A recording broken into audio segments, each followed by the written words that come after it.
The title of this sci-fi and dystopian novel is taken from Shakespeare's The Tempest. Oh, brave new world that has such people in it. Welcome to WatchMojo.com, and in this installment of Mojo Notes, we'll be exploring 10 things you should know about Aldous Huxley's Brave New World. I've designed a special conditioning program just for you. Number 10. About the author. Born in 1894 in Godalming, England, Aldous Huxley began writing as a teenager and studied English literature in college. While working different jobs, he wrote social satires, novels, non-fiction pieces, and spiritual studies. In the late 1930s, Huxley relocated his family to the US. He died in 1963. Number 9. Influences and inspirations. It was called Family. We've come a long way since then. With Brave New World, Huxley contrasted the utopian worlds presented by H.G. Wells with a tale that foresaw a negative vision of the future. Why did you leave me alone? My home! His time at a high-tech chemical plant also inspired the sci-fi and dystopian novel. Turning out human beings like machines. Why? Number 8. Settings and era. Work is fun. The harder we work, the more things we can buy. Set in the future at what's equal to about 2540 AD, Huxley's fifth novel takes place in a time when most of the planet's population is being governed by a single political authority. This world state sets a population limit and conditions children from birth about how to behave through a process called hypnopedia. Alpha, beta, gamma, and delta. Everyone belongs to everyone else. We have to respect delta. It gives everyone a specific position within society according to their caste or rank, with the alphas and betas being higher and the gammas, deltas, and epsilons being lower. Are you happy? I'm glad I'm a delta.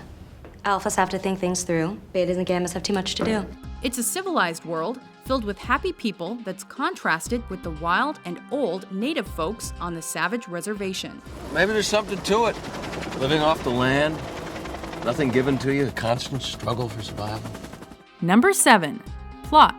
The narrator of this tale is an all-knowing third person through which we learn about the world state. Each of us is genetically designed to fit perfectly into our place in society. This is where people are created in a hatchery and are taught not to feel strong emotions through psychological manipulation and a substance called soma. After two workers in the world state named Bernard and Lenina meet one of the natives of the savage reservation named John, they bring him and his mother Linda back to the world state. Their return brings shame upon world controller Mustafa Mond because he's revealed to be John's father. John has a hard time accepting this new world and finds a way to permanently escape from it. Number 6. Bernard Marx. As one of the world state's citizens, Bernard undergoes conditioning to be like the others. But he's not. He thinks differently, wants what others have, and feels strong emotions. I think we have to explore the unknown to make progress, sir. Because of this, Mustafa Mond wants to exile him. He temporarily saves himself from this fate after he brings back the world director's son John from the savage reservation. But John's rejection of the world state begins to affect Bernard's societal status and causes the hatchery worker to be eventually banished. Number 5. John. Oh, brave new world that has such people in it. John is the son of Linda and Mustafa Mond. But after his father abandons him and his mother, he's left to grow up on the savage reservation, where he reads Shakespeare. Since brass nor stone nor earth nor boundless sea, but sad mortality o'ersways their power. Though he's led to believe life in the world state is better, he doesn't fit in either place. He's too moral and emotional. You two, are you married? No. You got a lot to learn about civilization, John. However, it's his rejection of the shallow world state and inability to reconcile his feelings with Lenina that eventually bring him to his death.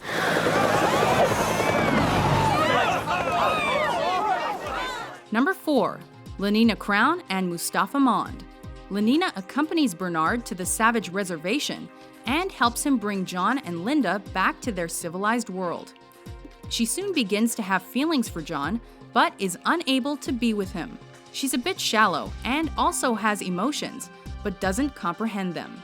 As world controller, Mustafa Mond is seen as an intelligent leader and defender of the world state's philosophy. For the moment, I don't see any harm in allowing the savage to remain here at his liberty.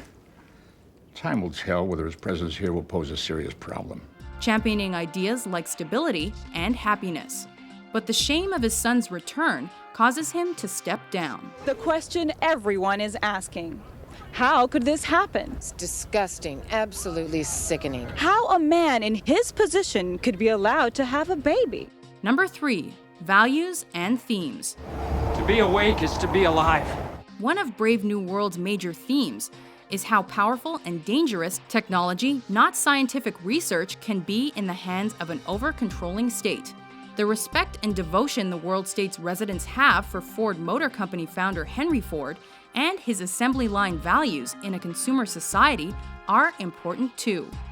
Huxley also explores how focusing on happiness over reality can make us miss out on what it really is to be human. And to have something which you can always rely on to create a kind of complacency, I think may be very dangerous. I think there can be an over-tranquilization. Number 2, modern popularity. Huxley's dystopian novel was positively reviewed upon publication, despite some controversy. Today, it's considered one of the best English-language novels of the 20th century. So you want me to help you figure out how to make people happier? Yes. Number 1, Adaptations. Brave New World has been adapted for radio and for film. This includes the 1980 television film directed by Bert Brinkerhoff. 18 years later, another television movie took on a condensed version for the small screen. Do you agree with our list? What's your favorite piece of Brave New World trivia? Be sure to subscribe to WatchMojo.com for more entertaining top 10s. We can recycle her organs and reclaim the phosphorus. Okay, everybody, come on. Chocolates, candy, come on!